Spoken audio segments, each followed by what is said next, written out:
What is up, you guys? Casuals are back with another video, and today I will be giving you guys my top 10 most wanted Marvel Legends.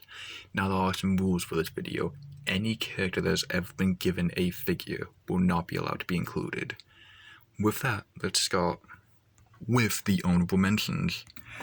And the first character is Black Mamba, a character from the Serpent Society who, we've been building out that team for far too long, and she's one of the more important members that we are missing.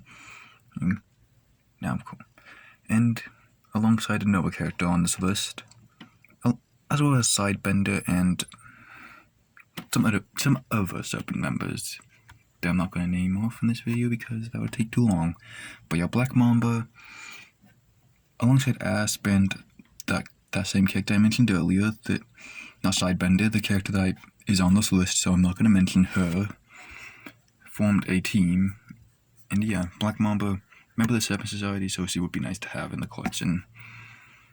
Because they've made Puff Adder, Eel, King Serpent, or King Cobra, and Cottonmouth, Rock Python, I always forget him, and then Constrictor. I believe that's it. I believe that's it. And Constrictor is going to be getting an update, so Black Mamba will be nice to help build out that team. Suppose you could also include Viper in that. Next we have The Spot, a member of SpiderMan guy who is overdue for a figure. He's so easy to do. Look at him, he's a base body with just spots. That's all they need to do. And then bing bang boom, they have the Spot, they can sell him, people would buy him. The Spot is liked. He's like, a lot of people view him as a joke, but he's pretty good. He's a dangerous character. He's powerful. He can't die. Like, you can't rip him limb from limb and kill him. That won't kill, because he's confirmed that he won't die from that. He got ripped in half and he didn't care. He simply said he can't die. So when Carnage did that to him, which explains how he survived getting his neck snapped, and then also dying again, I'm pretty sure. So that explains it. He technically never died. But next is,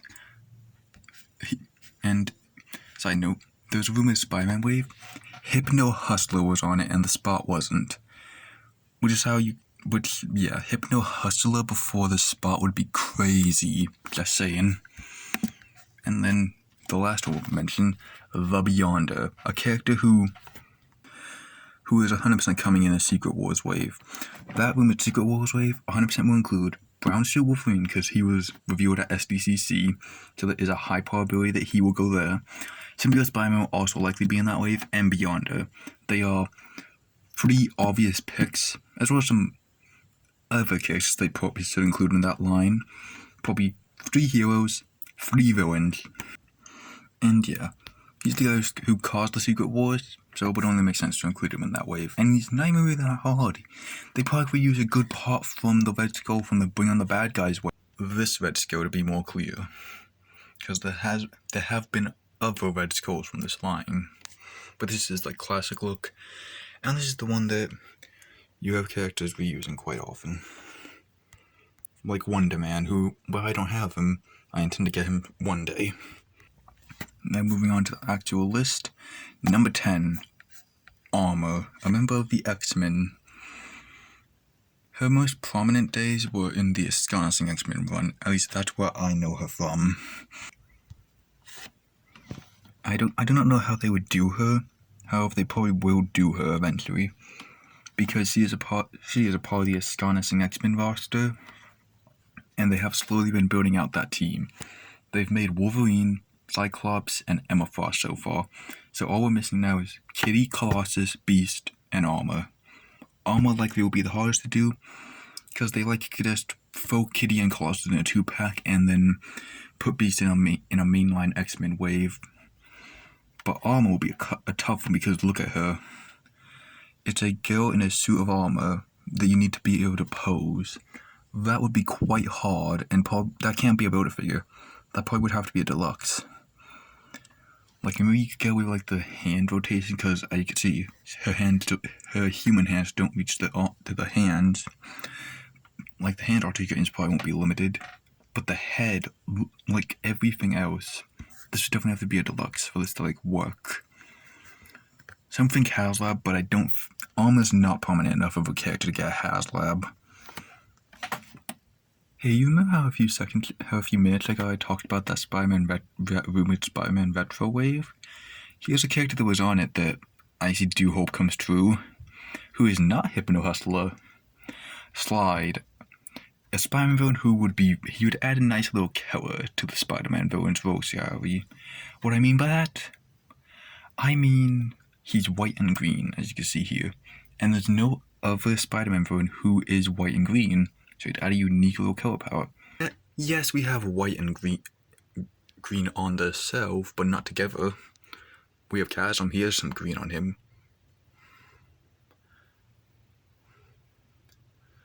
We have Chasm, we have quite a few green lads over here. As well as some villains with white accents, like Carnage's eyes, Tarantulas. I don't think Jack-o'-lantern has the white eyes. And then, of course, White Rabbit, Rose, Kingpin, Black Cat's hair. So yes, we do have white and green on the self, but we don't have them together. And the original slide would give us that.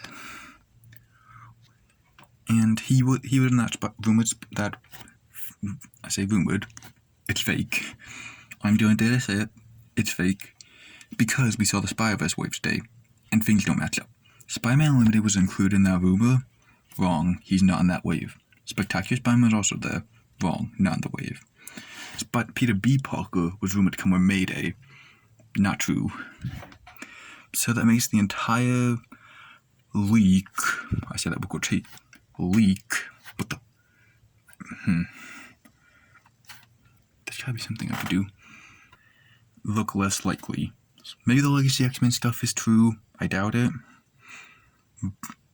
And I doubt the Spider-Man retro wave is true. I don't think there are true parts. Spider-Boy 100% is true because they teased him at SDC alongside Spider-Man Unlimited, which I believe the leaker put the quote-unquote leaker put there because it would make the list look a bit more credible because, oh, these are something Hasbro teased. Kind of makes sense. This gives them like a place where they go.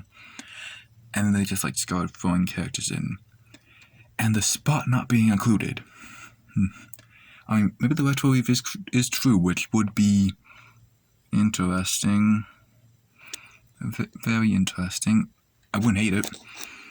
Like, Spider-Man Bug Eyes armor looks cool. And I could actually see Hasbro making that. But Princess Python, I could also see them making. But Hypno Hustler. Hypno Hustler is no chance. No shot. No shot in the underworld is the chance he gets made. At least in Spider-Man Retro Card Wave, when we scale of characters like the Spot and Chameleon, Wait, we have gotten Green Goblin. I meant to say Dr. Octopus on the Retro Card.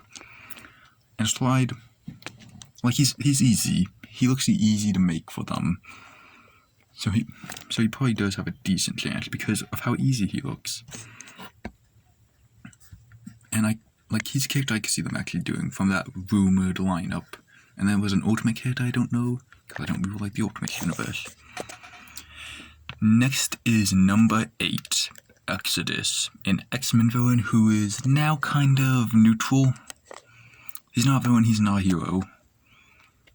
He's on the mutant side, kind of like Magneto in modern day. And yeah, he's interesting. This is his 90s design, which a lot of people want. I would personally prefer if they went for something more modern like this. The black, the purple, the white as well make this design look very good. The black makes the purple pop more as well as the white. And I overall like this design a lot more because, okay, I won't lie, I do not like this color scheme. I just prefer this one. The black looks nicer. And then next is quit doing that. Graviton, who is an Avengers villain, who is missing from the line. He led the Masters of West Coast. He led the evil version of the West Coast Avengers. The Masters of Evil West Coast, I think it was. I believe he led that. I believe that's what it was called. And yeah, I chose his more modern design because I think his classic design looks silly. And he doesn't look cool. And someone who could bend gravity to his will should look cool. Next is a character who could get replaced depending on if I'm wrong about this. Patrick Morgan Toxin. He's challenged his son, and this is an image that might tell me that I'm wrong because he might have actually already been made by, I believe the Toxin we got was both times Eddie Brock, not Pat Morgan.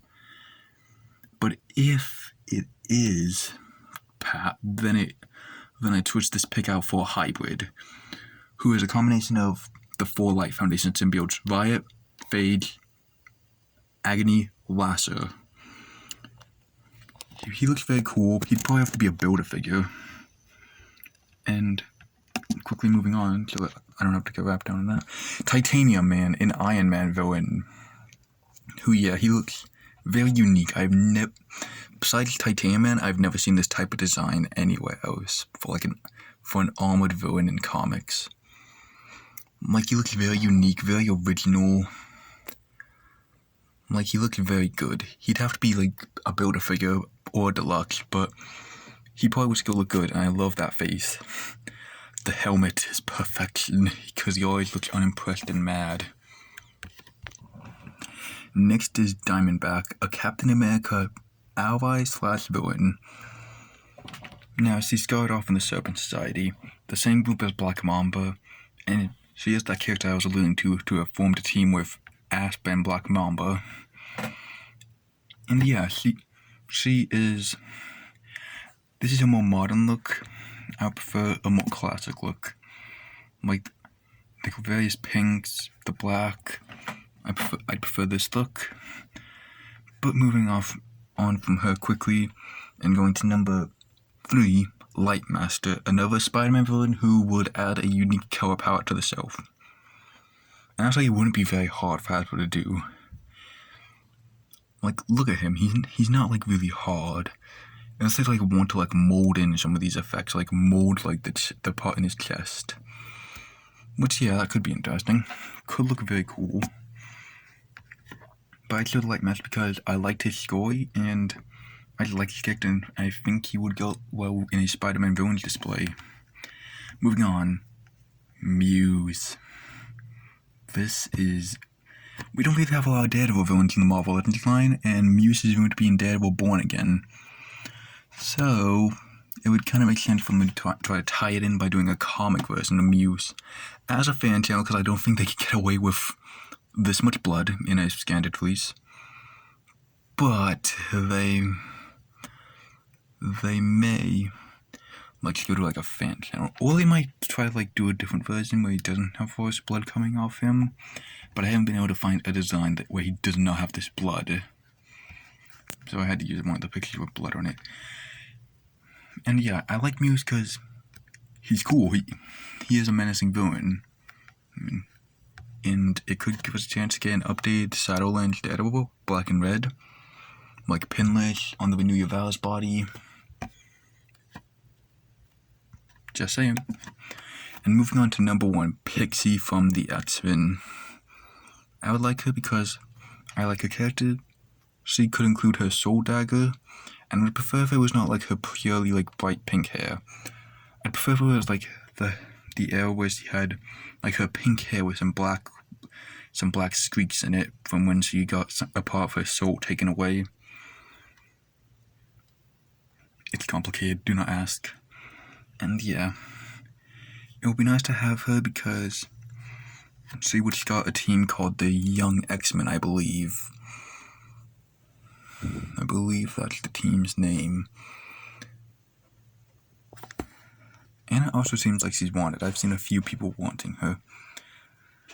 So yeah, that's the end of it. Don't get, tell me who you want in the comments down below, and like and subscribe for more videos, and I will be trying to use another channel for weekly like comic book looks like. What could they make from Marvel Legends from each comic run? And it will start with Secret Wars, which will start. The first video for that channel will go up next week. But yeah, don't forget to like and subscribe to this and that channel, which I will post the name of in the community tab. And yeah, have a nice day.